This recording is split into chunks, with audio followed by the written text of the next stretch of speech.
También presentes en los que trabajan en el club atlético, pero la situación complicada, muchos de ellos fueron despedidos, están en una situación muy incierta, no pudieron estar presentes, pero bueno, están con nosotros también. Y además a esto sumamos en estos últimos días la cuestión de la venta de edificios públicos que involucran también algunos espacios que funcionaron como centro de detención, como el Campito es en Campo de Mayo, como en Tandil, en Corrientes, en Córdoba, Santa Fe, claro.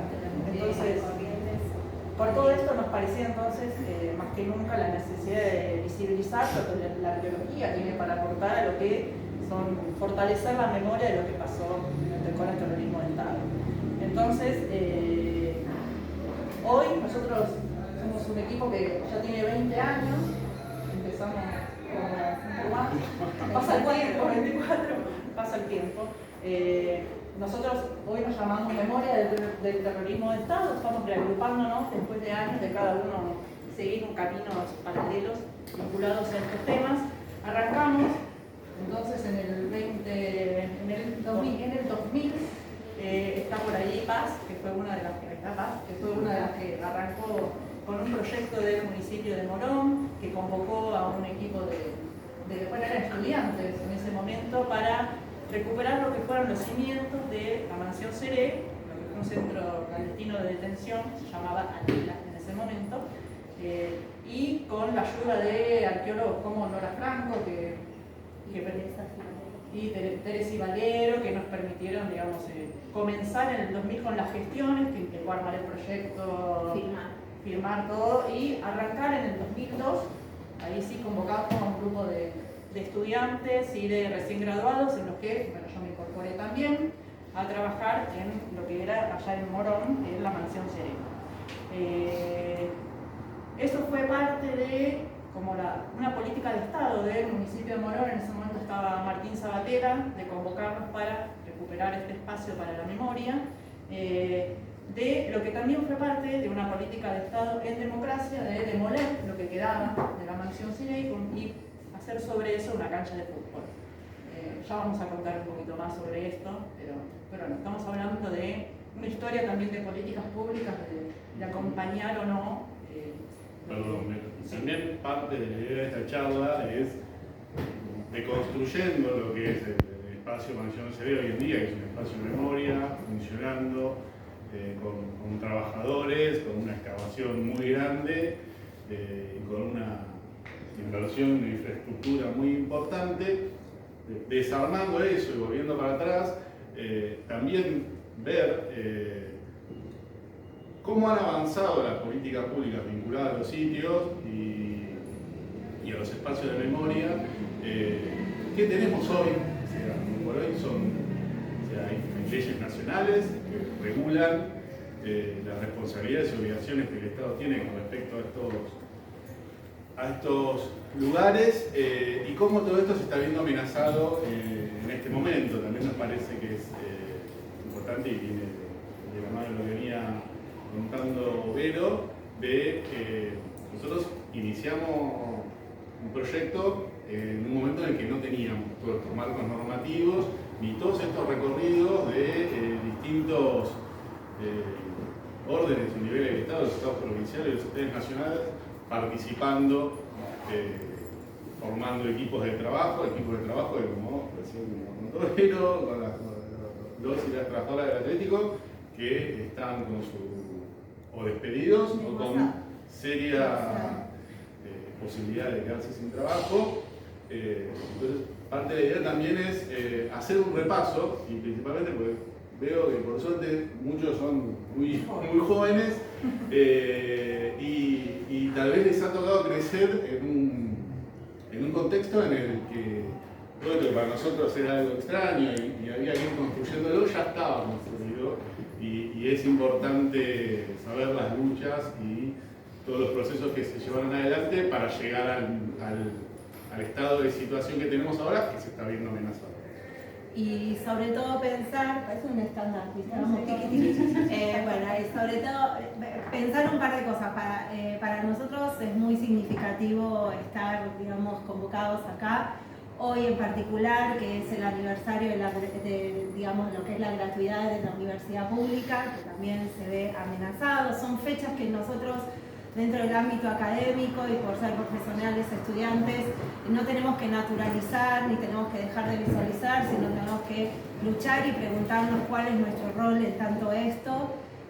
Así que es una fecha también muy, creo que cada fecha se convierte en una fecha muy simbólica, entonces estar acá, volver al instituto, la verdad a mí me genera como mucha emoción, hace bastante que no venía, y también empezar a interactuar e interlocutar con, digamos, tanto estudiantes o nuevas generaciones de profesionales de la arqueología y antropología y otras disciplinas. Porque como recién decían los chicos, cuando nosotros fuimos convocados, parece como un montón, bueno acá tal vez es casi toda la vida de ustedes, y nosotros una parte, 24 años atrás, el año que viene se cumplen 25 años de la existencia de este espacio de la memoria. Recalcar que este fue el primer espacio de memoria pensado desde un Estado local para el ejercicio de la memoria colectiva. Y eso se daba en un contexto de impunidad. Como dice Pablo, no teníamos el amparo de las leyes que después se conformaron, y esto fue parte de ese camino junto a los organismos de derechos humanos que empezamos a recorrer con los sobrevivientes, con todos los actores que se fueron conformando. Pero quiero resaltar que cuando nos convocaron no se hablaba de espacios de memoria, de sitios de memoria, no existía ese término. Y nosotros la primer vinculación y el primer antecedente que teníamos fue el equipo argentino de antropología forense. O sea, a ellos fue la primera, el remitirnos de alguna manera corriendo y desesperados cuando recibimos un llamado de la Asociación Cerebro por la Memoria y la Vida, que en conjunto ahí justamente con el Estado municipal estaban pensando qué hacer con este lugar, que sabían que algo había que hacer, que no podía seguir bajo tierra, y aún con, en este caso fue la Fuerza Aérea quien condujo este centro de detención, que teníamos a los integrantes de la Fuerza Aérea caminando entre nosotros con las leyes de impunidad vigentes y no sabiendo qué poder hacer, bueno, ahí salimos corriendo, nos sentamos con los antropólogos forenses y dijimos, ¿qué se hace con un sitio arqueológico? Podemos hablar así, un sitio arqueológico de estas características, que tenía mucho que ver con la arqueología histórica, que un poco ahora, después Pablito va, claro, a hablar de lo que fue ahora podemos hacer esa deconstrucción, y lo que fue realmente, y lo decimos con mucho orgullo, el aprender día a día a cómo desenvolvernos como estudiantes y profesionales y con la responsabilidad que nos cabía, porque justamente no había antecedentes, porque ni siquiera la arqueología histórica, la que conocemos como arqueología histórica, y ahora no quiero adelantarme, nos daba, o sea, no encajaba del todo.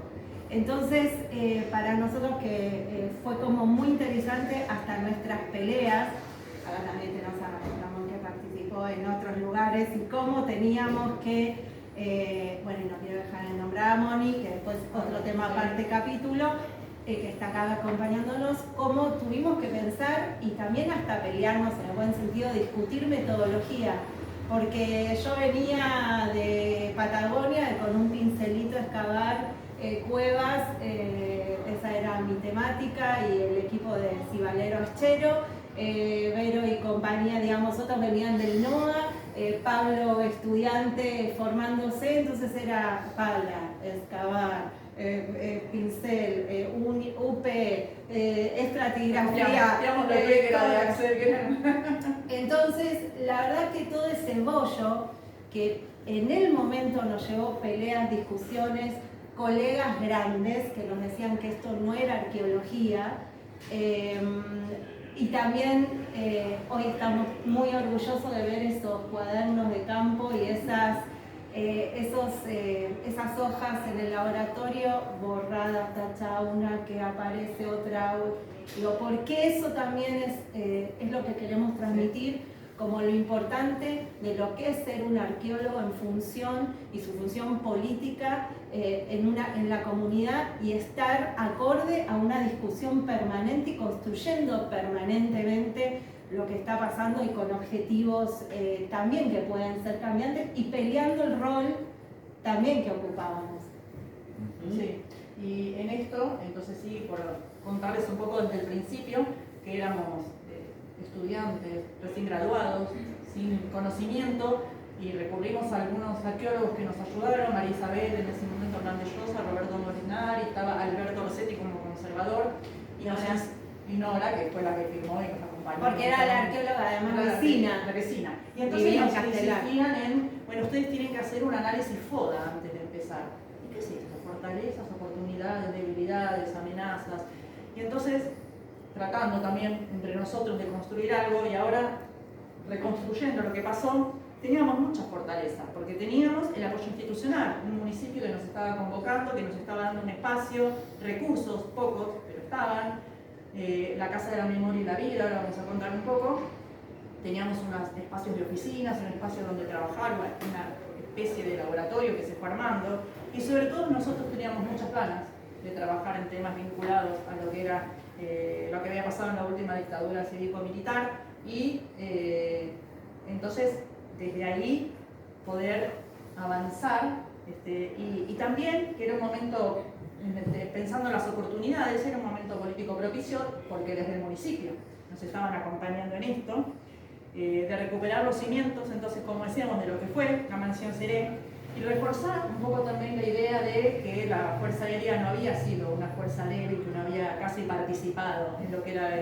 el aparato represivo, porque Mansión Seré dependía de la Fuerza Aérea, y nuestro trabajo también entonces fue mostrar un poco que era un actor. Entre paréntesis, en ese momento solo teníamos como antecedente jurídico los juicios a las juntas, volvemos en medio de la impunidad, pero había existido el juicio a las juntas, 1985, que solo había juzgado, no vamos a analizar ahora, momento político, histórico, etcétera, por lo cual se dio, y es tan importante, único, y por lo cual también somos símbolo a nivel mundial de este proceso de memoria de la justicia, pero solo había juzgado a los integrantes de lo que era, digamos, la Junta Militar, y a los integrantes que, como ser Agosti, que pertenecían a la Fuerza Aérea, solo le habían dado, por ejemplo, 4 años, digamos, como pena, por lo cual era casi nada, y por eso decíamos que siempre,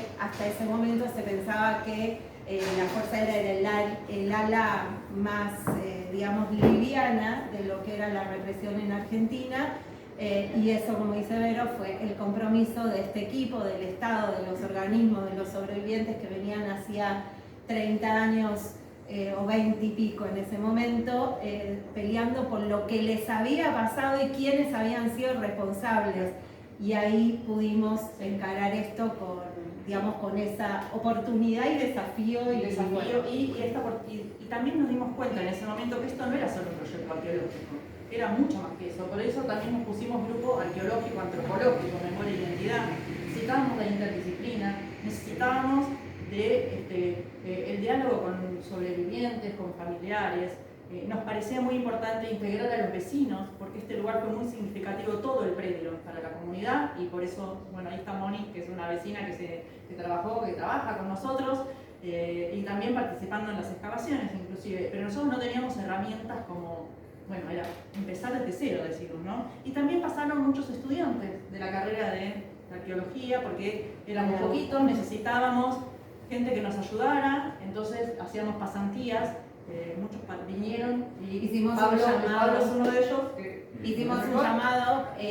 También había que entender que no era sencillo como ahora, capaz, que las autoridades de nuestra universidad, de nuestra facultad, se comprometieran con este tema. Entonces, la verdad que en ese momento contamos con estos, digamos, docentes y amigos que eran nuestras guías, y también a partir de ellos entonces la posibilidad en las materias que ellos daban en la facultad de poder hacer un llamado dentro de las materias que ellos daban. Lo recalco porque todo también tiene que ver, hay una debilidad de también institucionalmente cómo también era costoso insertarse con lo que teníamos pensado hacer. Así que también agradecerle a ellos y ellas que nos dieron la oportunidad, hicimos ese primer llamado y recibimos con sorpresa y absolutamente fue inspirador 70 estudiantes que se anotaron para hacer ahora ya quisimos hablar de pasantías, colaboraciones. También una cosa es que nosotros en la carrera de arqueología, en el programa anterior, ahora se cambió, no tenemos nada que nos enseñe a hacer gestión. Y nosotros teníamos que hacer pura gestión. Entonces también fue desde ese aprendizaje empezar, y fuimos aprendiendo sobre la marcha. También nos pasó trabajar con familiares, con sobrevivientes, con gente que se acercó y dijo: yo estuve detenido acá y nunca declaré ante la CONADEP, y nosotros acompañarlos en ese proceso. Ahí hay una cuestión que es ir aprendiendo sobre la marcha, ir adaptando nuestra forma de comunicar y de trabajar a la propia gestión municipal, que tenía requerimientos que eran propios de la burocracia del Estado y que no comprendía las necesidades de una excavación arqueológica en el marco de una gestión municipal. Y después, obviamente, en el mismo predio que está la Mansión Seré, funcionaba la Casa de la Memoria y la Vida, que ahí había creo que la primera dirección de derechos humanos en el marco del municipio. Del país.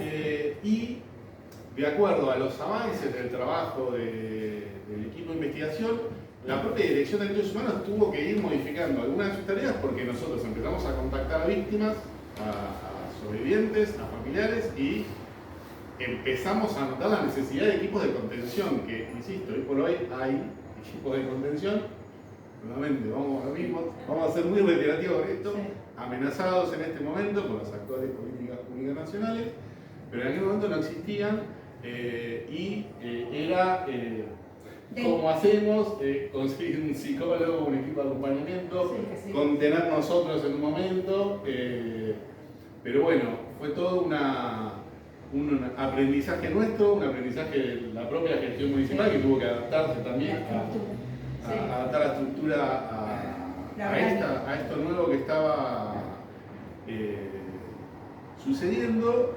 Y después también nosotros como arqueólogos o como equipo de investigación, porque había más gente de otras disciplinas, tuvimos que en cierta forma ganar un espacio entre los organismos de derechos humanos y los sobrevivientes que decían: che, el Estado no nos tira un centro hace 25 años, ¿quiénes son ustedes? Que también existía la situación de cierta forma ganarse un lugar y legitimarse con los propios organismos. Y encima que éramos jóvenes. Éramos jóvenes y era como, ¿y qué hacen arqueólogos trabajando en centros clandestinos de detención? Como existía la arqueología histórica, pero salvo lo que hacía el EA, pero que buscaba la identificación de personas desaparecidas, ¿qué están haciendo ustedes acá? Era como muy difícil de entender.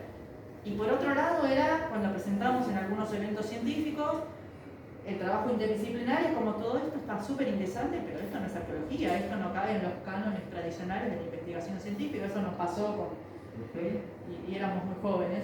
Y también nosotros actuamos como peritos frente a la justicia, ahora les vamos a contar un poquito.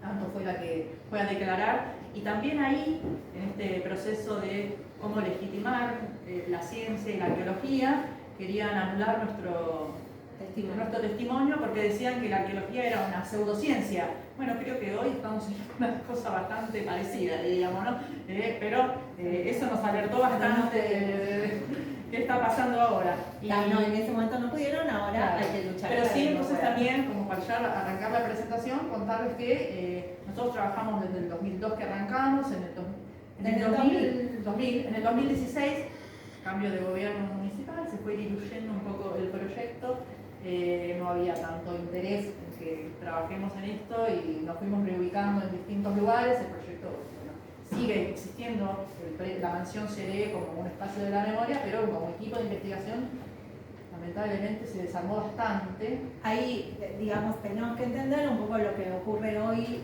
cuando hay gobiernos que no tienen dentro de su agenda la política pública de memoria de la justicia, todo lo que es esta temática. Entonces, en el municipio de Morón, que digamos era símbolo, que fue así iniciador de todo esto del 2016 a 2019, 2015 a 2019, con un gobierno que también a nivel nacional lo que hizo fue como congelar las políticas en relación. No dejó de existir la Casa de la Memoria, no dejaron de existir, digamos, determinadas cosas, pero tampoco se avanzó, y eso hizo también a que, digamos, se fuera desgranando lo que hoy está pasando parte del equipo. Obviamente en el 2019 volvió un gobierno afín, digamos el mismo gobierno que había gobernado entre el 2000 y el 2015, y 1999 y 2015, y entonces se empezó a recomponer también en un nuevo contexto, con nuevas necesidades.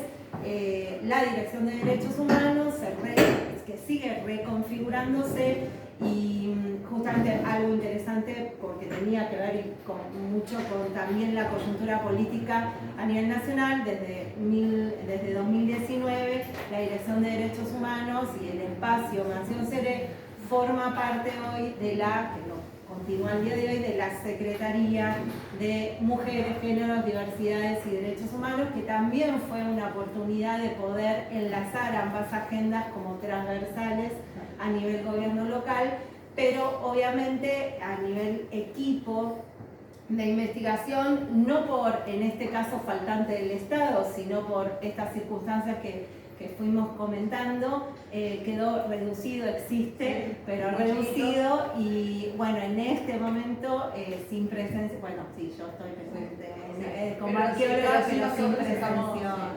Nosotros estamos como reconstruyendo el equipo a partir de convocatorias que nos han hecho este año, y tratando de, por eso ahora nos llamamos Memorias del Terrorismo de Estado, y con la idea de tener también, hablamos acá con Axel, en el instituto como un ancla institucional que nos permita como empezar a crecer nuevamente como equipo de investigación. Y antes de empezar entonces a pasar el PowerPoint, ¿sí? Presentarles bien Antonella Di Bruno, que trabaja en la Secretaría de Mujeres de Derechos y asesora de... Sí.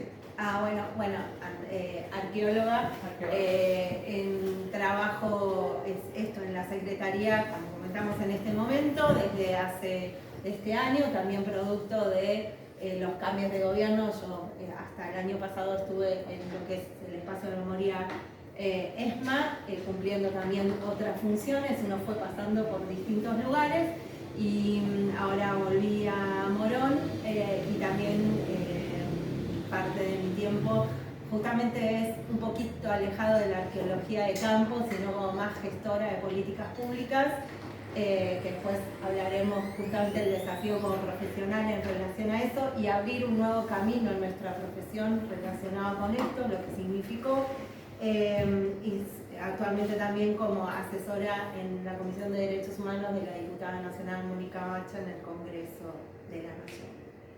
Yo soy Pablo Giorno, fui estudiante de arqueología y actualmente soy trabajador de la Dirección de Sitios y Espacios de Memoria de la Subsecretaría de Derechos Humanos de la provincia de Buenos Aires, y desarrollo tareas múltiples, muchas de ellas vinculadas a la investigación, por supuesto vinculado a ex-centros clandestinos de detención del territorio de la provincia de Buenos Aires.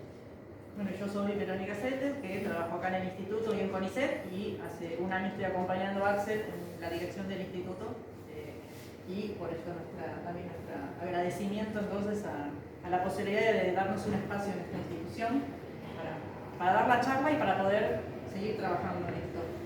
Paso ya la... Dale. Ahora sí.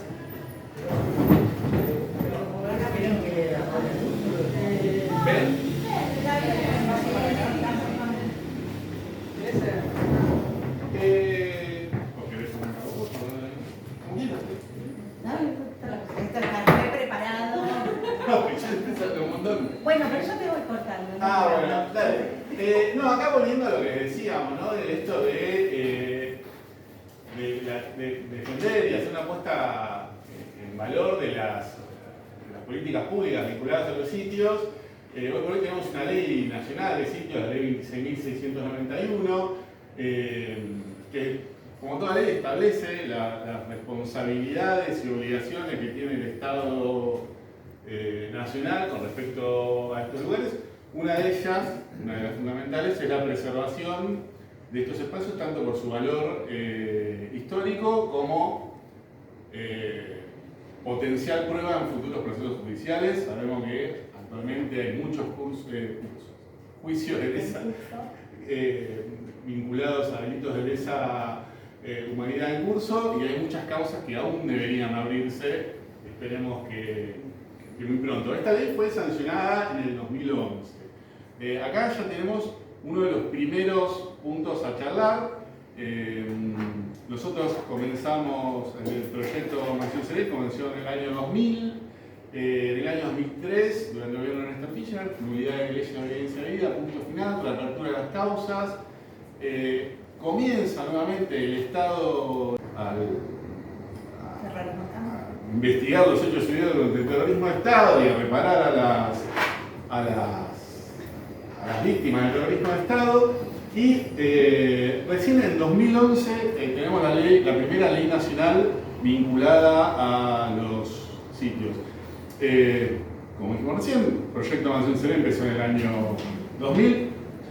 Prácticamente desde el momento en que empezó el trabajo de excavación, que fue finales del 2001, principios del 2002, la Mansión Seré, por las características particulares, y acá vamos a empezar a meternos en el métier de los sitios, que es que cada sitio, por distintas características particulares, es un mundo aparte, que lo hace único para trabajarlo y entenderlo.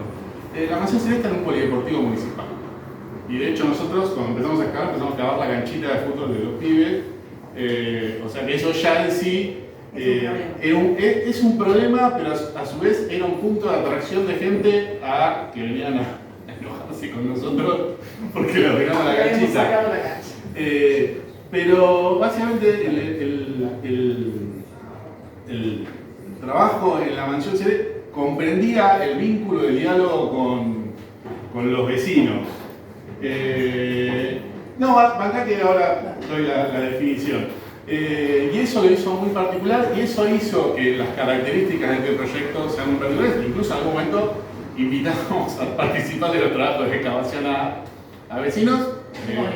Acá tenemos una de ellas que se acercaba todos los días, había un alambrado que nos separaba en un inicio, porque justamente el predio tenía niños y niñas dando vueltas, una plaza de juegos muy cercana, o sea, había que también empezar a hacer una excavación y resguardar, digamos, el bienestar de la población.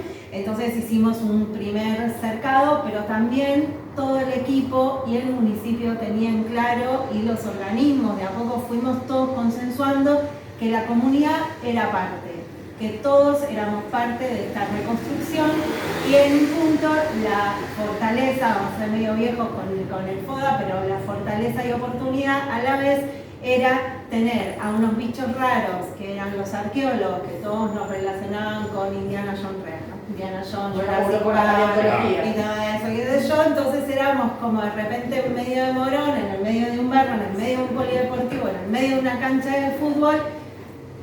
Nos acercamos como bichos raros y decir, lo que vemos a veces por televisión, entonces, ¿qué están buscando? Huesos.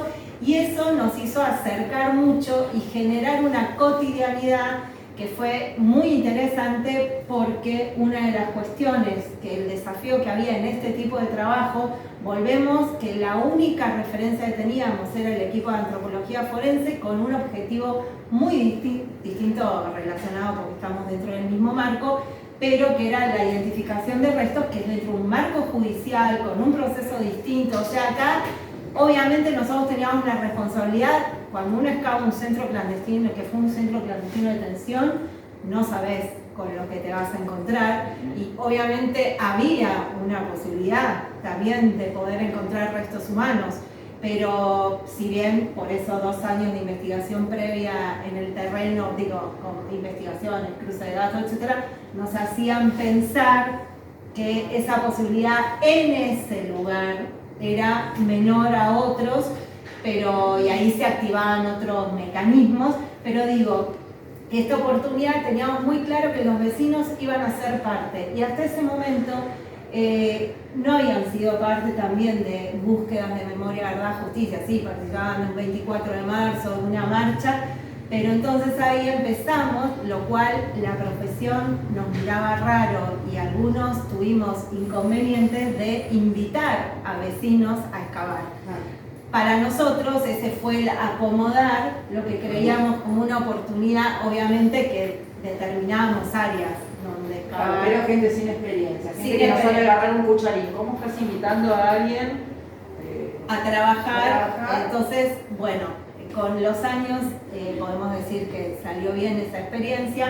Moni venía, nos miraba, le dijimos un día, ¿querés entrar? Y ese día después vino con sus hijitos, que ahora son enormes, y de repente teníamos a toda la familia excavando, y esos chicos traían a otros chicos, y los chicos traían a los padres, y digo, eso fue, no nos queremos adelantar, parte también de una cierta metodología de trabajo en la gestión arqueológica de ese lugar. Y después, como para cerrar el tema de la normativa nacional, tenemos en esta ley nacional tenemos una definición, que es la definición de hoy por hoy de lo que son los sitios de memoria, que son lugares que funcionan como centros clandestinos de detención, tortura y exterminio, o donde sucedieron hechos emblemáticos del accionar de la represión ilegal desarrollada durante el terrorismo de Estado ejercido en el país desde el 10 de diciembre de 1908 hasta el 10 de diciembre de 1983. En esta definición está en cierta forma intrínseca un antecedente de esta ley nacional, que fue la ley de la provincia de Buenos Aires, que era mucho más acotado. O sea, la ley provincial, que actualmente está vigente, establece que solo los centros clandestinos de detención son sitios de... Bueno, tiempo, no, que ya está, vos seguís. De memoria, incluso establece como marco temporal la última dictadura cívico-militar. Acá el rango temporal hacia el pasado es mucho más amplio, no hay una limitación, y el hecho de tener lugares emblemáticos como a considerar amplía muchísimo el margen de los lugares que pueden ser considerados sitios, como el lugar de masacres, espacios de defensa. Ejemplo, es un sitio de memoria, la estancia Anita en Patagonia, que refleja todo lo que fue la Patagonia, digamos, con todo el levantamiento de la Patagonia rebelde, de los anarquistas, etc. Eso es un sitio de memoria, digo, y obvio que hay que trabajar en todo eso, pero bueno, una diferencia, sitios de memoria son los lugares donde funcionó, y es distinto a la consideración de lo que es un espacio de memoria. Espacio de memoria donde funcionaron estos lugares, pero a la vez que hoy han llevado a una reutilización y reconceptualización, y son lugares que reflejan que hay actividades culturales, digo, hay espacios que fueron centros clandestinos de detención que hoy por hoy no son espacios de memoria. Por ejemplo, Mansión Seré es un espacio de memoria porque está abierto a la comunidad, se hacen actividades, encuentros, talleres, recorridos. Hay aún sitios en Argentina que solo por lo menos están preservados con esta ley. La ley, digamos, obliga a los estados a señalizarlos. Entonces ustedes pueden ir caminando y van a ver o una placa o unos tremendos pilares, que son los pilares Memoria, Verdad, Justicia, y eso es la obligatoriedad para poder enfrentar. Solo una cosa en referencia también a la arqueología. Como dijo Pablo, había una ley provincial, hay una ley desde 2011, pero empezamos a trabajar y eso estaba complicado porque entre medio también uno piensa cuando está gestionando estos lugares, investigando, que hay cambios de gobierno. Entonces, con esta temática tan sensible, ¿cómo hacemos para por lo menos preservar o garantizar la continuidad o no, por lo menos que se vuelva a tapar como pasó en 1985 cuando este lugar, cuando este lugar se destruyó? Solo decirles que nosotros también utilizamos la ley que refiere como sitios históricos, o sea, empezamos a tomar también de las leyes patrimoniales porque eso nos servía en una instancia poder preservar lo que estaba. Entonces, casi todos estos primeros sitios que empezaban también con una cierta falencia estructural normativa, son sitios históricos nacionales, provinciales o municipales, o ¿no? Pueden ser los tres. Entonces estaban amparados por lo menos como lugar histórico bajo las leyes nacionales de patrimonio arqueológico e histórico. Eso también para dejarlo, que era importante cómo avanzar sobre eso.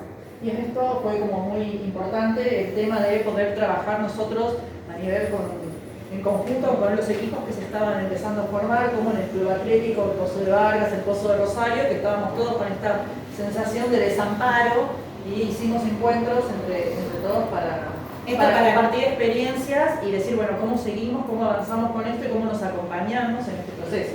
Para que tengan en cuenta, esto estábamos alrededor del 2002, todos los equipos que confluyeron, ven, Rosario, Tucumán, Cava y en provincia de Buenos Aires, Morón, eran los únicos equipos de arqueología que estaban ocupándose de esta temática, y a cada uno de ellos les pasó un poco como a nosotros, y cada uno de ellos era absolutamente, como dijo Pablo, cada sitio es un mundo, pero encima el Pozo de Vargas, el Atlético y Mansión, absolutamente los contextos arqueológicos totalmente distintos.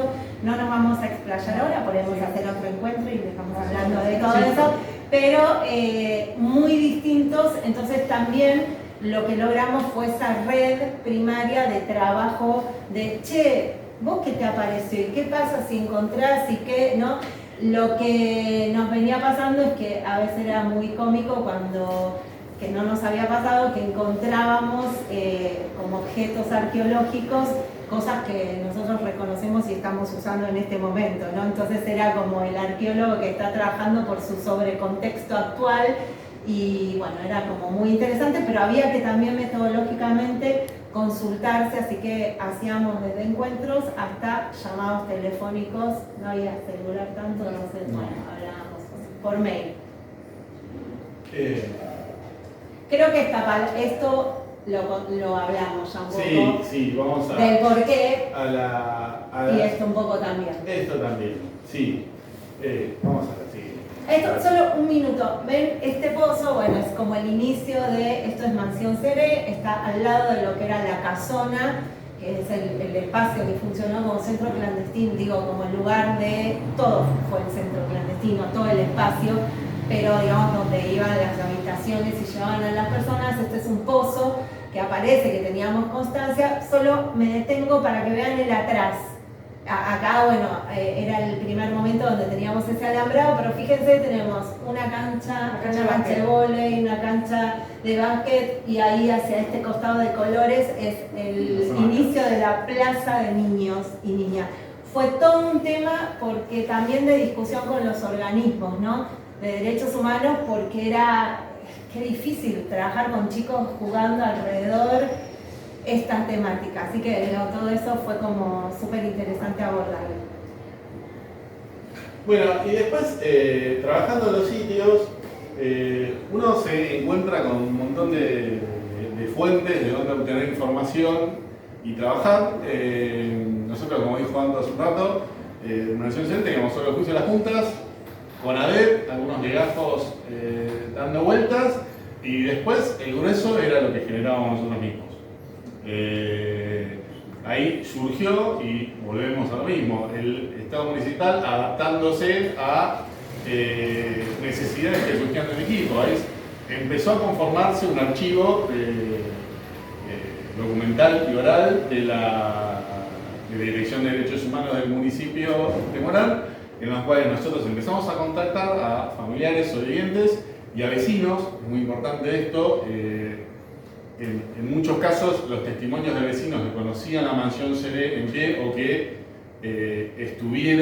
vivían en el barrio al momento del funcionamiento de ese centro clandestino de detención, fueron muy importantes para la reconstrucción de la mansión, de la que vamos a hablar más adelante. Hoy por hoy, cuando hablamos de sitios, La fuente primordial es la que teníamos recién, que son las distintas instancias de los procesos judiciales. O sea, los testimonios dados en sitios, las sentencias, los procesos de instrucción y demás. Cada una de estas instancias de los distintos procesos judiciales te da una información distinta, e incluso hasta podemos decir que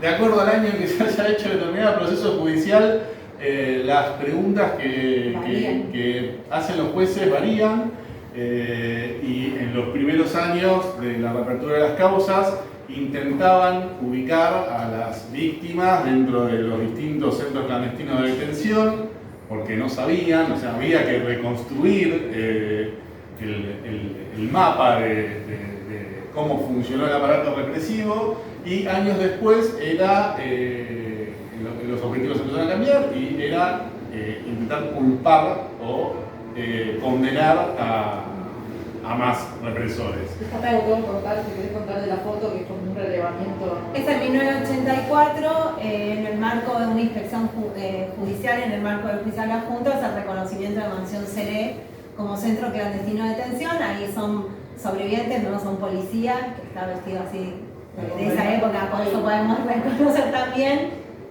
Ahora vamos a contar un poco la historia de cómo se llega a esto y cómo esto después termina siendo demolido y construyendo sobre eso la cancha de fútbol. Y también, ya que tenemos la foto y adelantándonos un poquitito, pero está bueno que cada vez que vemos una foto lo marquemos, todo este tipo de información fotográfica, y en particular muchas fotografías donadas por vecinos, por eso Ando les decía que para nosotros fue un éxito, a pesar de algunos cuestionamientos, la cercanía con los vecinos. Muchas de estas fotos tomadas en distintas instancias por vecinos, en distintos momentos históricos, son lo que a nosotros nos permitió en gran manera reconstruir y saber cómo era la Mansión Seré, e incluso lograr a generar dos planos arquitectónicos del lugar, que ahora los vamos a ver. Si querés pasarlo. Solo dar cuenta de cuando nosotros empezamos a trabajar, también veamos los procesos como fueron cambiando, judiciales, etc. Argentina tenía detectados aproximadamente 400 centros clandestinos de detención, y hoy, al día de hoy, tenemos más de 700 centros clandestinos de detención en Argentina detectados al momento, y lo mismo pasa con las víctimas. Hay algo importante, vamos y venimos, perdón si es, nos van siguiendo, ¿no? Estamos como, ¿sí? Y también parece que vamos a hablar 80 horas. En 5 minutos vamos a tratar de cerrar algunas cosas para también poder interactuar con ustedes. Pero algo importante, esto que estamos diciendo sigue pasando. O sea, menos equipos siguen trabajando, se siguen recibiendo testimonios todos los días. Hay personas, por eso también cuando se habla del pasado, ya está resuelto. A ver, hay personas que todavía no pudieron contar lo que les pasó o no pueden detectar todavía, aún con nuestros acompañamientos, el centro clandestino por el cual pasaron. Hay casi 300 nietos y nietas que faltan encontrar, y como ejemplo de lo que decía recién Pablo, que los juicios están en curso, ejemplo, en este momento Mansión Seré va por el 4.º juicio. En este momento está abierto el juicio en el Tribunal de San Martín por Seré 4, con nuevos testimonios, con, por ejemplo, una de las personas que está sentada en el banquillo, que también, no sé si vamos a llegar a hablar de Riva y Vesubio, que creo que no, que quedará para otras charlas, ¿te parece? Para que tengan en cuenta este represor, que es Vázquez Sarmiento. Me adelanto un poquito porque creo que vamos a tener que cerrar. Hablo de la cuestión más política. Vázquez Sarmiento, que está por primera vez sentado en su, digamos, en su silla, que intenta pasar todas las audiencias, que está mal, que está loco, que no tiene relación tiempo y espacio, pero 15 días antes del inicio del juicio recibió, como otros represores, entre ellos a ti, porque están en el mismo lugar encerrados, a diputadas y diputados de la Nación, y hacer como acuerdos específicos esta misma persona. Y esta misma persona estuvo prófugo durante 11 años, y recién ahora, por una razón muy aleatoria, la justicia del Estado Nacional lo pudo capturar, porque fue así directamente, y está sentado también por la responsabilidad en la apropiación de un niño en un centro clandestino de detención de Morón, el que también trabajamos nosotros, que es la Regional de Inteligencia de Buenos Aires.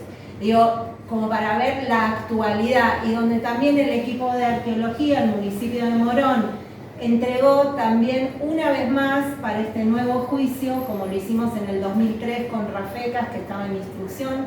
Empezó, como dijo Pablo, volvieron los juicios después de la caída de las leyes, y el municipio de Morón entregaba permanentemente junto a la Secretaría de Derechos Humanos de la Nación y Provincia de Buenos Aires todos los resultados que nosotros íbamos teniendo digamos, con el tiempo. Lo mismo la Regional de Inteligencia, y esto fue 2003, 2008, 2013 y ahora nuevamente en 2024. Digo, para que vean que los informes los revisamos, los encontramos, les decimos, che, hay que...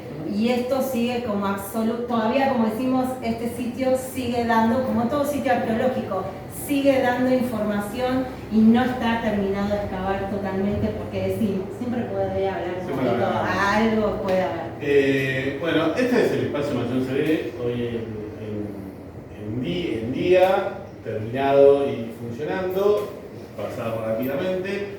Vamos directo al caso de estudio como para ver un poco más. Tal vez llegamos a un poquito. Yo digo que sí. Nada, está ubicado en el límite entre Morón y Ituzaingó, en zona oeste. Perdón, ¿alguno lo conoce? Bueno, sí, un buen porcentaje en relación a... Bueno, no cuenta ni Ramón ni Paz. Eso no cuenta.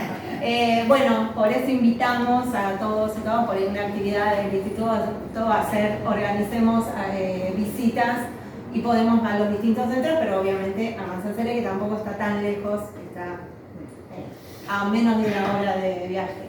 Dale. Bueno, la edificación de la mansión y la presencia de la familia Ceré, que se llama Mansión Ceré por una familia de origen francés que vive ahí, es de finales del siglo XIX. En la década del 20 se construye la mansión, se lotea en el 49. Ahí tenemos, hay rumores, nosotros la certeza que tenemos es que hay una familia de caseros viviendo en ese predio, esto nos lo contó una vecina. Hay algunos rumores de que hay un casino oficiales, pero nunca pudimos documentarlo. Y, hay como una sesión de quienes eran en ese momento los dueños, entre el 49 y el 70 y pico, porque la Fuerza Aérea después se tiene que hacer cargo de que la incendió, pero que hay como una sesión de uso a la Fuerza Aérea. Solamente demos cuenta, si no conocen Morón, porque Fuerza Aérea, porque es un lugar donde la Fuerza Aérea tiene mucha presencia, porque están las dos bases aéreas, la de Morón y el Palomar, que fueron unidad de comando una y otra, y la Mansión Ceré está solo a 10 cuadras de la 7ª Brigada Aérea de Morón. Y otra cosa que es muy importante hablando del sitio, que hay que empezar a pensar, es nosotros tenemos nuestra vida civil, y para nosotros es Morón, Ituzaingó, Moreno. En los ojos de un militar es subzona 16, y subzona 16 comprende incluso otras bases aéreas más, porque es hasta Moreno. Hasta Moreno es mucho más amplio, es todo un idioma que también tuvimos que empezar a hablar y pensar, ¿no? O sea, y esto tiene que ver porque no fue algo irracional el terrorismo de Estado, la última dictadura cívico-militar, sino fue un plan pensado, absolutamente sistemático, organizado, donde había división territorial, cada subzona, había áreas, subzonas, zonas, subzonas, áreas, subáreas, cada una estaba dirigida por una fuerza en particular, tenían sitios específicamente apostados, había una inteligencia marcada, o sea, nada estaba librado al azar. Entonces también esa lógica nosotros tuvimos que en la recuperación de materiales, por eso quiero también en este momento y coyuntura ver la importancia que tenía el área de investigación del Ministerio de Defensa, que era área de investigación y archivo, era un área de derechos humanos dentro del Ministerio de Defensa y de Seguridad, porque eso nos aseguraba justamente la recuperación de toda la información que seguía apareciendo el año pasado. Aparecieron algunos documentos que estaban, siempre había algún hueco, un sótano, un algo, y entonces esto es sumamente importante que en cada área, si bien hay una, bueno, ya debe desaparecer también, una normativa que todo documento para la administración pública que aparezca entre el 76 y el 83 tenía que ser derivado a las áreas de derechos humanos, justamente, bueno, tiene que ver con eso, por eso también lo que dice Pablo, esa estructura militar la tuvimos que incorporar, como también léxico militar, y solo amplié una cosa de por qué, porque deberíamos ir específica al centro clandestino de detención, pero el empezar por finales del siglo XIX fue una marca arqueológica. O sea, porque nosotros nos pidieron que recuperemos lo que empezó a funcionar en el 77. Pero nosotros como arqueólogos, justamente ahí, nunca podemos trabajar el contexto, digamos, algo, un sitio ajeno a su contexto y su proceso histórico de realización, un proceso como también de destrucción, era como ese también palincesto que luego ocurrió a partir del 78 cuando se deja de funcionar. Así que digo esto porque por ahí suena como mucho, pero esta primera parte, que es esa parte de la historia de Mansión Seré, la impusimos nosotros también diciendo es muy importante tener en cuenta cada periodo para también entender por qué en el 77 la Fuerza Aérea terminó ahí, ¿no? Que funcionó entonces como centro de detención entre el 77 y el 78, momento en que se escapan 4 de las personas de las que estaban detenidas, que se hizo una película sobre eso que se llama Crónica de la fuga, a partir de un libro de Claudio Tamburrini, que es uno de los que se escapó de Mansión Seré. Entonces trasladan, y no sabemos a dónde, a los que estaban detenidos. No, hay algunos que sí, a otros centros clandestinos de detención. Y prenden fuego. No dejan entrar a nadie, prenden a los bomberos y prenden fuego, lo que fue la Mansión Seré, y por eso vieron las fotos donde se hace el medio. Claro. Queda como el esqueleto. Eso que vimos que queda el esqueleto hasta el año 85, que es destruido para construir esto que decíamos en momentos de la democracia. Con los juicios con el juicio de la Junta ya se concluido. destruye y se hace el polideportivo. Parte de un comodato de cesión, esto pertenecía a la Capital Federal, actual Ciudad Autónoma de Buenos Aires. Parte del comodato de cesión era la precondición de destruir las estructuras que amenazarían la vida de los vecinos, y entre ellos estaba la Mansión Seré, que un año antes había sido reconocida en el marco del consulado. Y así perdón, yo quiero, con esto que están ustedes hablando de polideportivos y todas estas cuestiones, el caso, y vos que me dijiste que has estado en la ESMA, el caso Parrilla, atrás de la ESMA.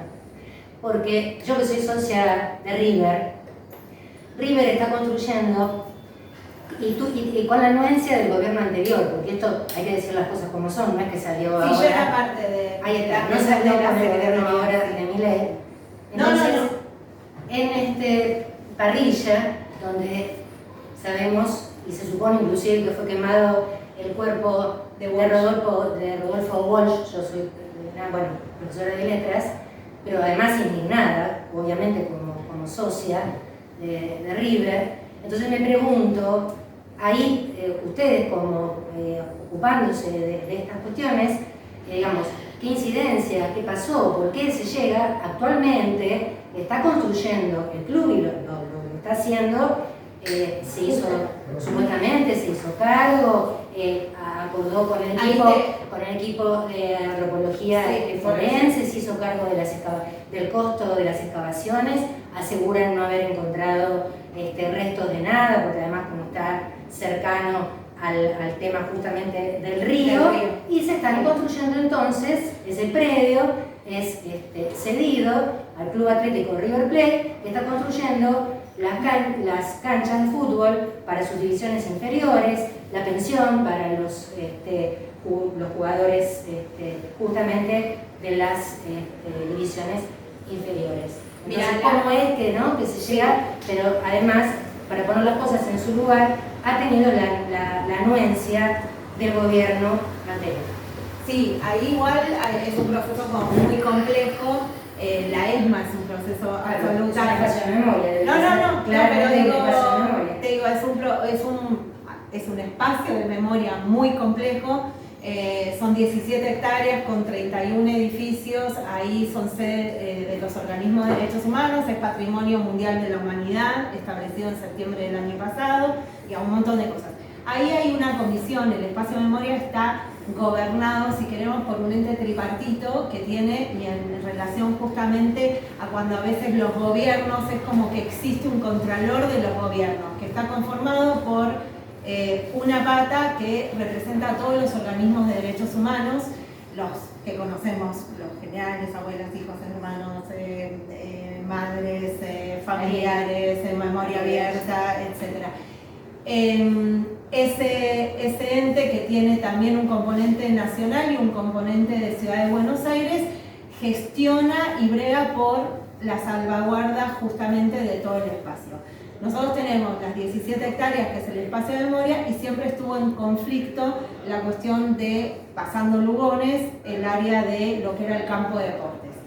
Como decís vos, para el resto que no sabe, se le decía, bueno, parrilla, era el término que usaban, el eufemismo, para justamente quemar los cuerpos. Nosotros sabemos, y por eso decíamos cuando acá trabajamos, cómo los cuerpos desaparecían, se evitaba tener el resto de las personas como evidencia, a través de los vuelos de la muerte, enterramientos en fosas comunes como NN, y quemar los cuerpos directamente con gomas. En general se hacía eso, cal, etc. Se quemaban los cuerpos y así no quedaban, entre comillas, evidencia.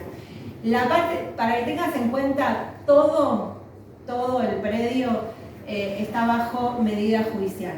O sea, cuando yo fui parte del gobierno anterior y eso, cada acción que hacíamos, desde puesta de un caño, cualquier cosa, y lo voy a resumir, pasaba por autorización judicial. Y específicamente el campo de deportes está actualmente bajo órbita judicial. Lo tiene el tribunal, que tiene en competencia la mega causa ESMA, que el año pasado cerró una parte y se continúa.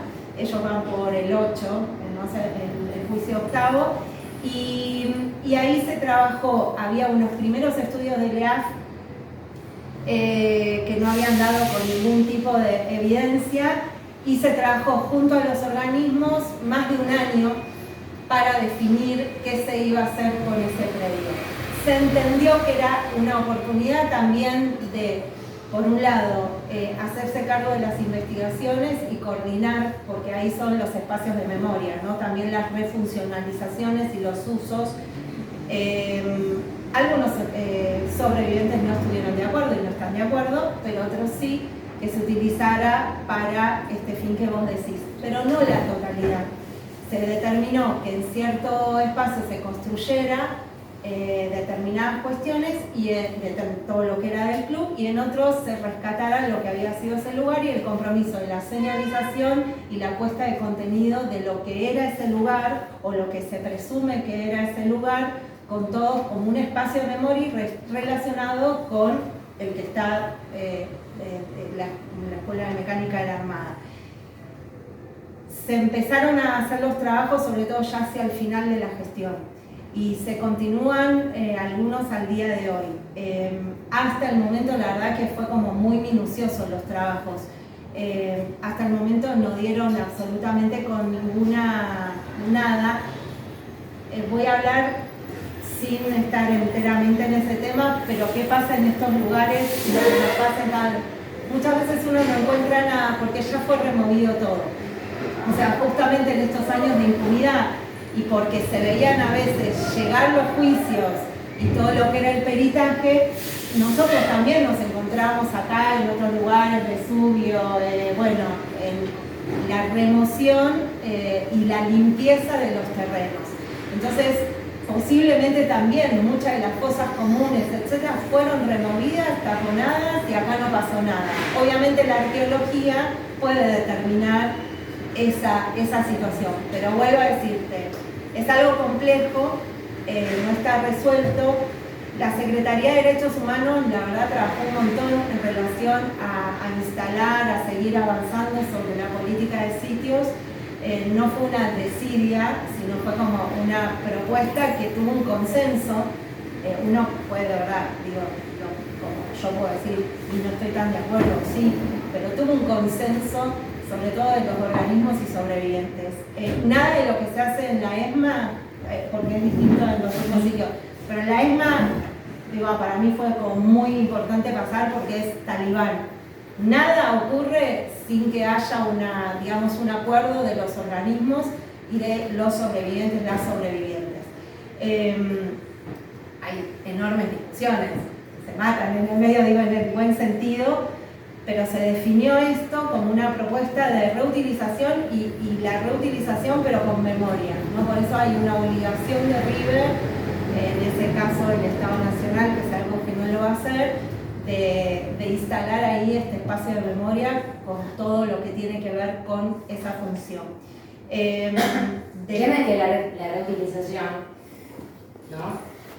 Se le está dando también a una institución que tiene muchos recursos, cuya cuota social es, entonces, si inclusive fuera, ¿no es cierto?, la reutilización se hiciera para el público en general, no es tampoco que yo, digamos, en el plano personal, ¿no?, acordara, pero estamos hablando de una institución podemos hablar un montón y estoy de acuerdo. River tiene particularmente una relación muy fuerte con el predio ESMA como defensores también que está enfrente, porque también se trató permanentemente, como es las escuelas, digo, se trató de vincular, como nosotros decimos, los vecinos de Mansión Seré, trabajar mucho con los vecinos de la ESMA, que es un lugar, recordemos dónde está la ESMA. Sí.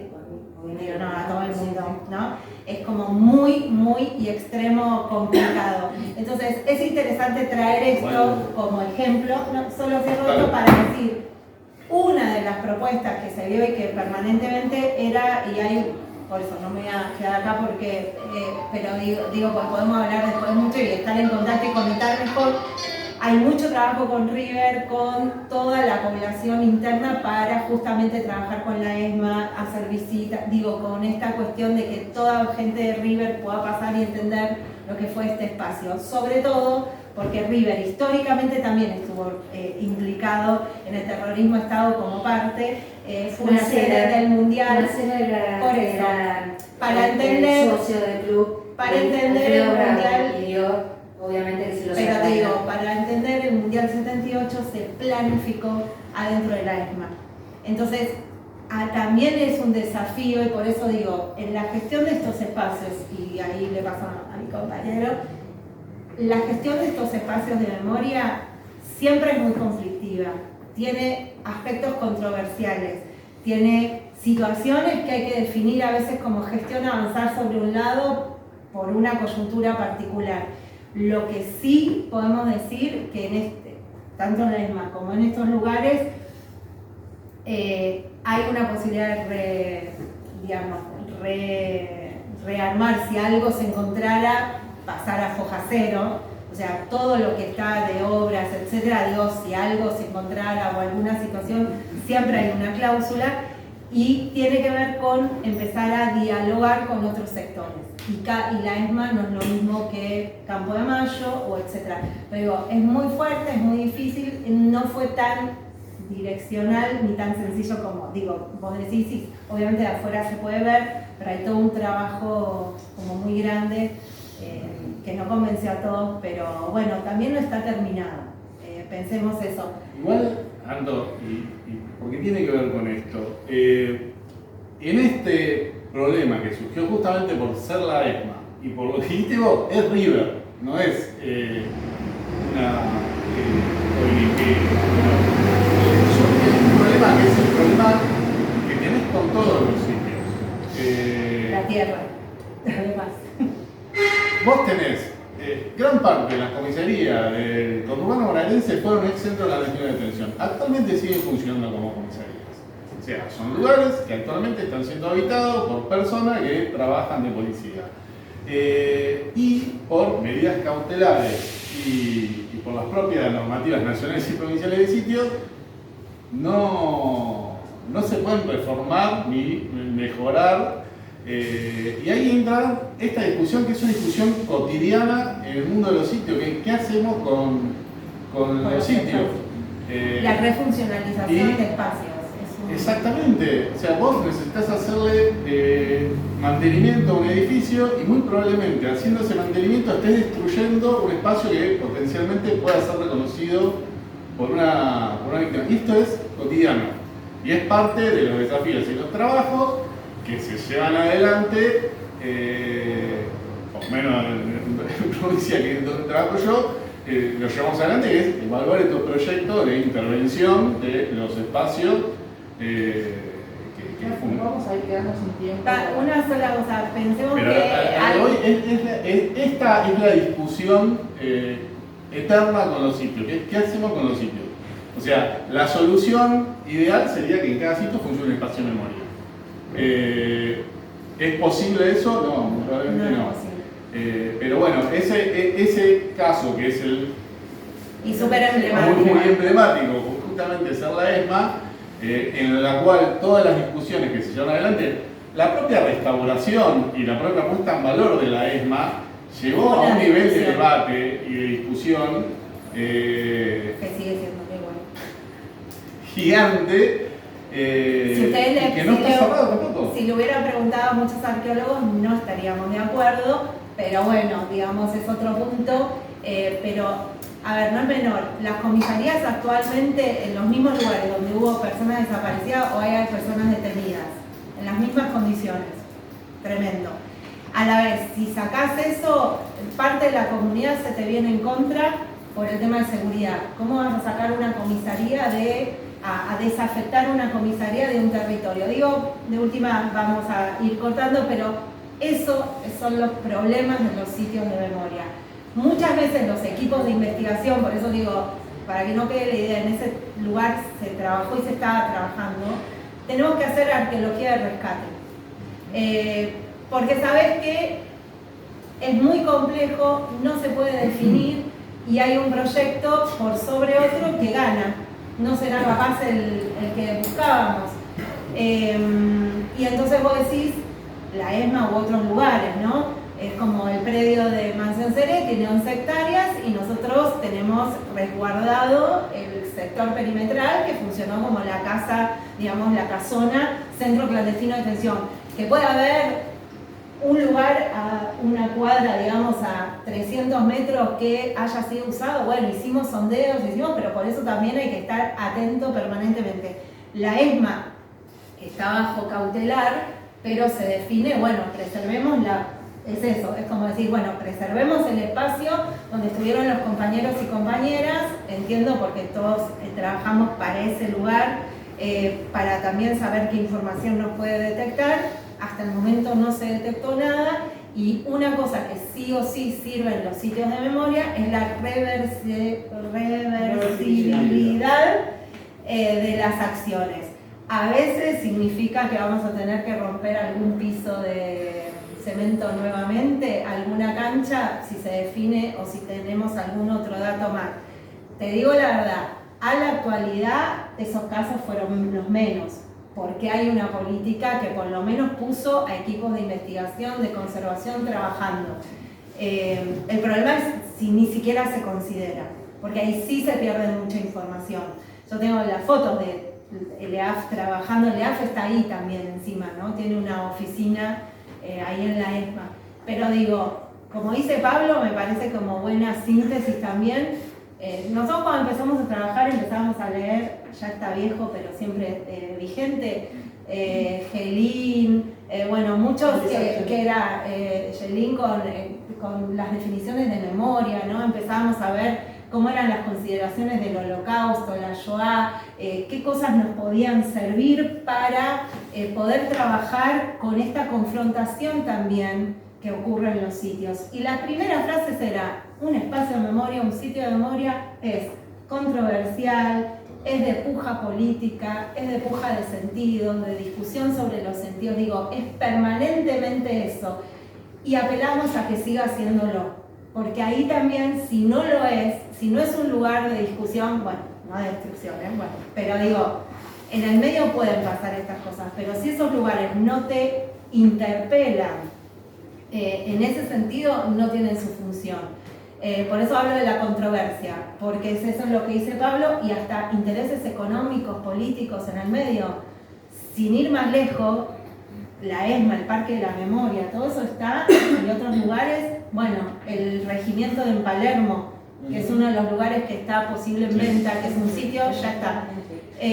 Sitio de memoria está posiblemente en venta, está en los lugares más caros de capital. Y entonces también ahí hay como una puja económica de Ciudad de Buenos Aires querer venderlos.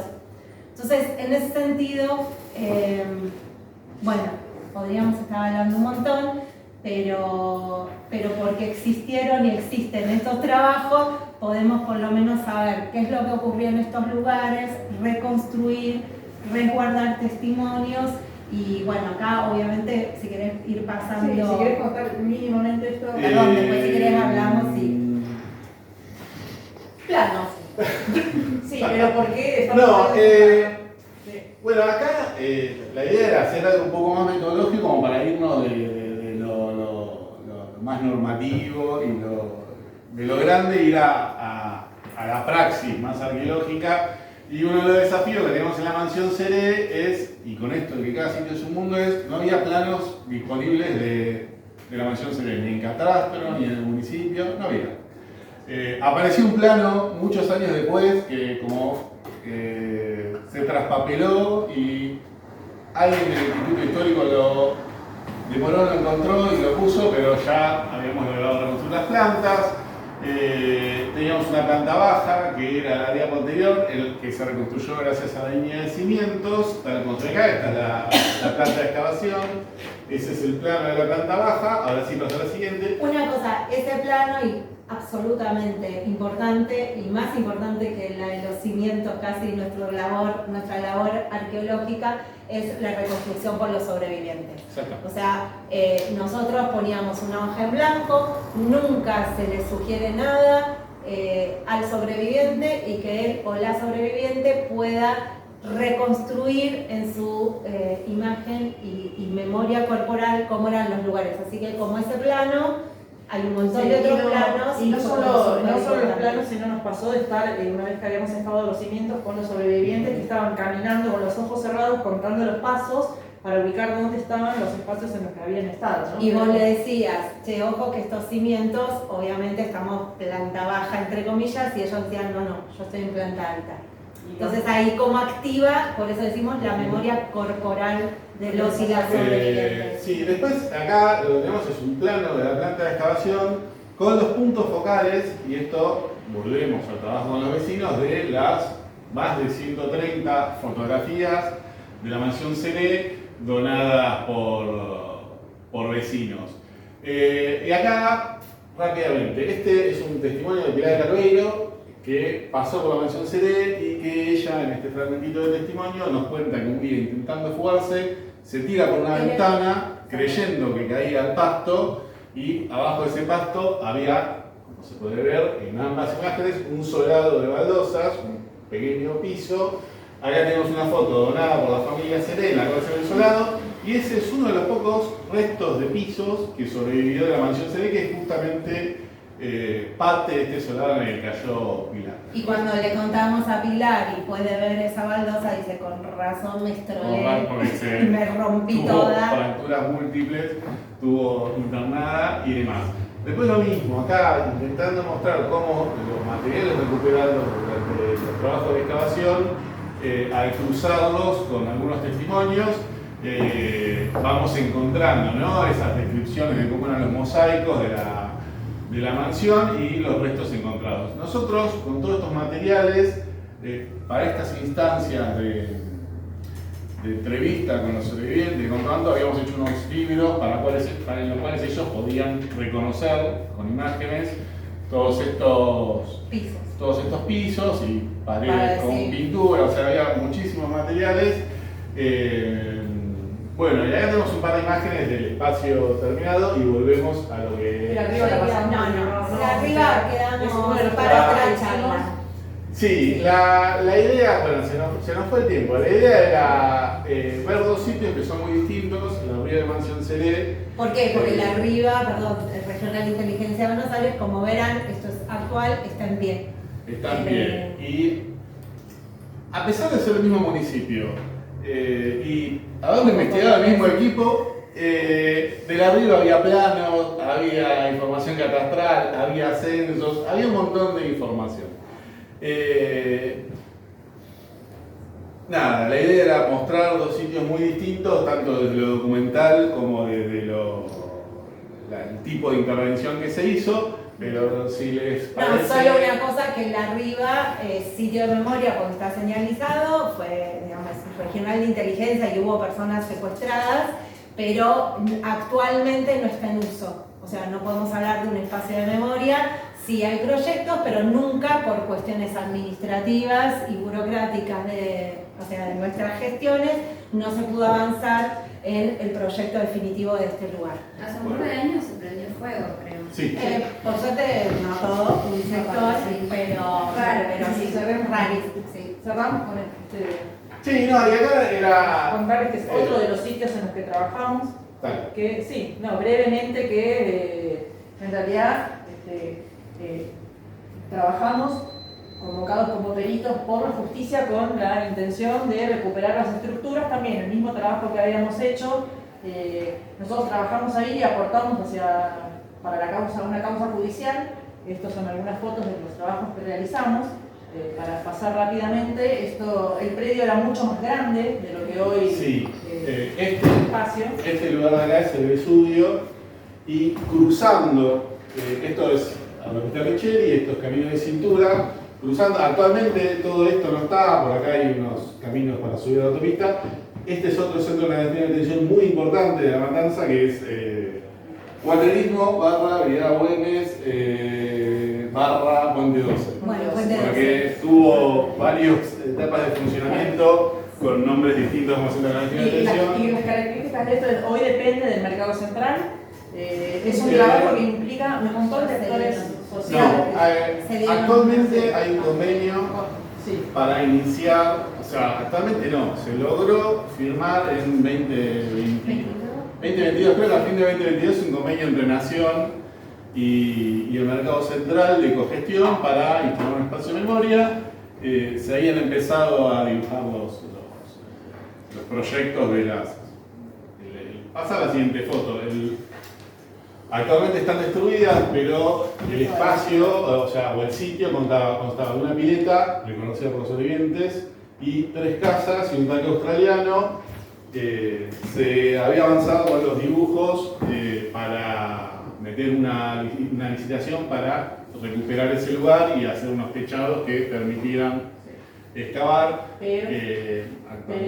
Pero también contar que en este espacio tan distinto de lo que fue Mansión Siré, nosotros hay una familia viviendo en este predio desde hace muchísimos años, con el cual nosotros hemos tenido conflictos porque nos ha sacado con armas en la mano, pero entonces para trabajar acá necesitamos de seguridad en ese momento y contarles que lo que hicimos fue delimitar la casa, el sótano, la pileta, el pozo de basura, el bebedero. Esto se llevó a un juicio oral en 2011 y ahora nos volvieron a convocar a nosotros, a LEAF y esta gendarmería también, en trabajo del que tampoco podemos contar mucho porque hay secreto de sumario, pero contarles que esto es lo que también nos volvió a convocar y ahora más que nunca con seguridad y cualquier trabajo que se haga en este contexto, esto está muy expuesto, hay un alambrado pero pasa la ruta ahí en la situación de este momento.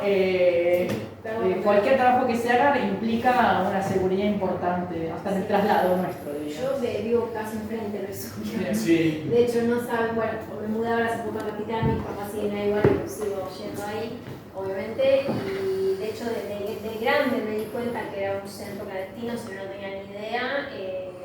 El monumento que hay en el medio del boulevard, ese no sé cuándo se hizo, si se hace dentro de todo poco, porque no, Sí, es no tenía ni idea. antes de la pandemia, pero sí. Claro, pero hace relativamente poco. La señalización de la monumental es de 2014, me parece. Por eso.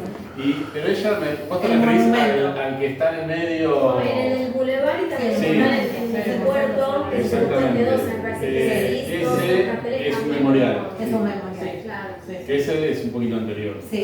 Y sí, para cerrar, Perdón, que vos querías No, nada de decir. eso, porque me Sí, acuerdo de la claro. imagen y que es todo un alambrado, que no se nota nada, que Sí, eso la verdad que en este momento arrancamos el año con cierta voluntad política de empezar a hacer algún trabajo, una intervención, y ahora estamos en el momento en que no sabemos qué va a pasar. Tenemos todas, no vamos a bajar los brazos y vamos a seguir intentándolo, pero no sabemos si vamos a poder hacer algún tipo de trabajo o no. ¿Sí? Ya para cerrar. Yo solo una cosa a nivel de arqueológico también, como anécdota más, detalle de color, que cada de eso, como uno dice, a ver, en general hay destrucción, ¿no? Nosotros trabajamos, bueno, la arqueología muchas veces en destrucción, pero acá una especial destrucción, y entonces a veces un ladrillo, un pedazo de madera, un pedazo de vidrio, un carozo de durazno, digamos, un pedazo de tela, un sachet o algo de eso, toma una dimensión absolutamente distinta a en sí el objeto que representa, ¿no? Si es un sachet de leche, si es un carozo de durazno, en sí mismo se deshace y toma un valor simbólico absolutamente enorme, simbólico y también de prueba acerca de lo sucedido en ese centro de detención. Entonces nos hemos encontrado también, por eso la relevancia del trabajo interdisciplinario y sobre todo con siempre los y las sobrevivientes al lado, que les cuesta un montón, no todos pueden, que lamentablemente muchos están falleciendo, también falleciendo de angustias y por las enfermedades que también les arrastró las torturas. Entonces también nuestro homenaje a ellos y ellas, que sin ellos y ellas este trabajo también sería un poco esto complejo, pero decir también que fue, siempre cuento la misma porque es muy simbólico, pero que un carozo de durazno de repente nosotros lo veíamos como un desecho lógico de una casa que funciona en un verano, que también estuvo lleno de basura del barrio y es un desecho absolutamente lógico, hasta que un día hablando y sin mencionar absolutamente nada, con sobrevivientes, con distancia de un mes, una sobreviviente menciona cuando está describiendo su sesión de tortura, nos la está describiendo, que utilizaban los carozos de durazno como un elemento punzante para, digamos, punzar las partes genitales de ella. Y además de que, por alguna razón fisiológica que desconozco, después de las secciones de tortura con picana eléctrica, si te dan agua, tu organismo colapsa. Perdón, porque vos estás electrificado, digamos, la picana te genera... No soy doctor, pero a lo que voy es que los propios represores, como el objetivo de estos interrogatorios era mantenerte vivo para seguir interrogándote, no te daban agua, y sí lo que te daban eran frutas muy jugosas, entre ellas duraznos. Este no es un testimonio que a mí me parecía relevante en Mansión Seré, pero que ahora que he ampliado mi visualización y he leído muchos testimonios, se repite en prácticamente todos los centros clandestinos de detención donde interrogaban con picana eléctrica. Pero digo, por eso dimensionemos qué pequeña cosa, y que, digamos, un arqueólogo, a veces se sorprendieron, pero vieron que nosotros guardamos todo, y entonces de repente era como eso que al principio veíamos como cantidades, igual siempre aclaramos que la cantidad de durazno no significa que cada durazno era esto, pero sí, por eso la ayuda y esto por lo menos para mí, no hablo más, porque si no es un desastre, pero no, digo, para dar cuenta, la metodología científica en estos espacios es fundamental, lo sigue siendo.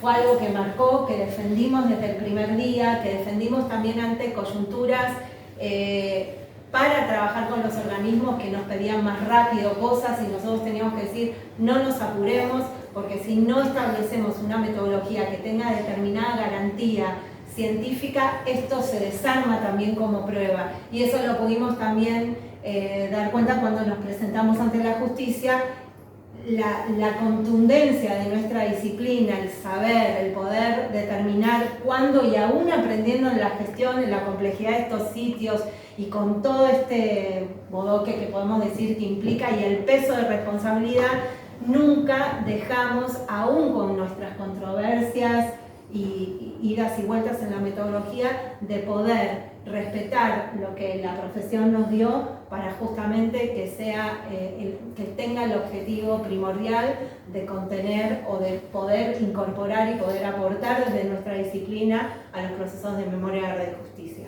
Y ya como cierre, entonces sí, agradecer a todos ustedes, al Instituto, dedicarlo a las memorias de las víctimas del terrorismo de Estado, también pensando qué significa ser víctima, porque creo que todos fuimos víctimas de alguna manera y que lo que está pasando hoy, cierto disciplinamiento que impuso esta dictadura cívico-militar, todavía hoy la estamos viviendo de alguna manera. Y entonces sí, como cierre, estar alertas a lo que está pasando hoy con las políticas públicas nacionales, con los derechos humanos, con todo, con la ciencia, para que continuar sosteniendo entonces con la palabra y con nuestro trabajo que nunca más siga siendo nunca más.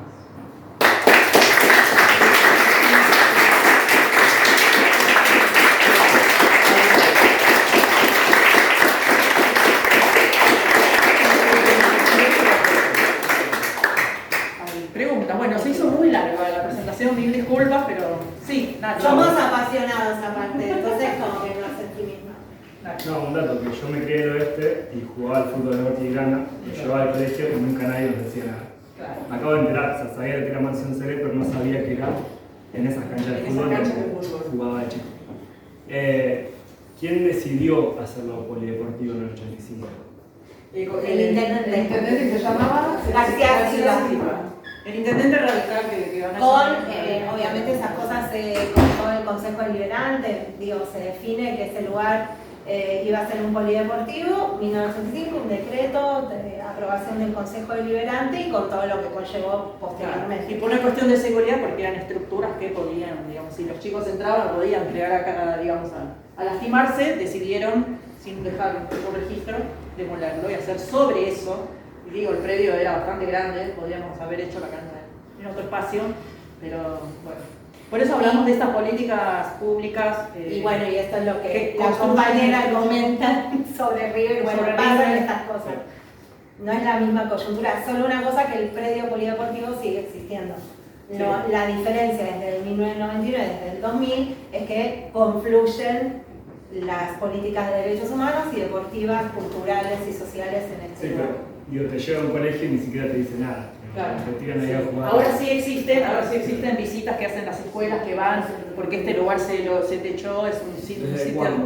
El techado se terminó en el 2013, tuvimos un primer techado, 2004 uno bajito, ¿no? Sí, el 2003, por ahí, no, el 2003 y hoy por hoy, perdón, me he olvidado que las tenía, la cantidad de estudiantes que pasan, son miles de estudiantes que pasan todos los días, tanto de Morón como de distintos lugares del conurbano y de otros lugares, como pasa en todos los espacios de memoria, que se hacen trabajos y con las escuelas.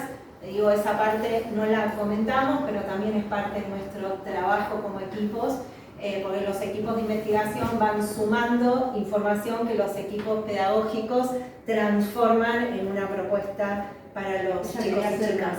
No, sí, quería hacer el contraste que yo nací en 2003 y yo soy de Morón y yo sí crecí yendo al Gorki, sabiendo la historia, conociendo, visitando y también estando en otras actividades, conciertos, y es re loco porque estás ahí escuchando artistas y después decís, che, acá pasó esto, pero cómo eso se resignifica. También cuando se murió Norita la velaron ahí también, entonces como que... Porque Norita es parte de este lugar, lo sigue siendo, no la podemos hablar en pasado y bueno, nada, eso,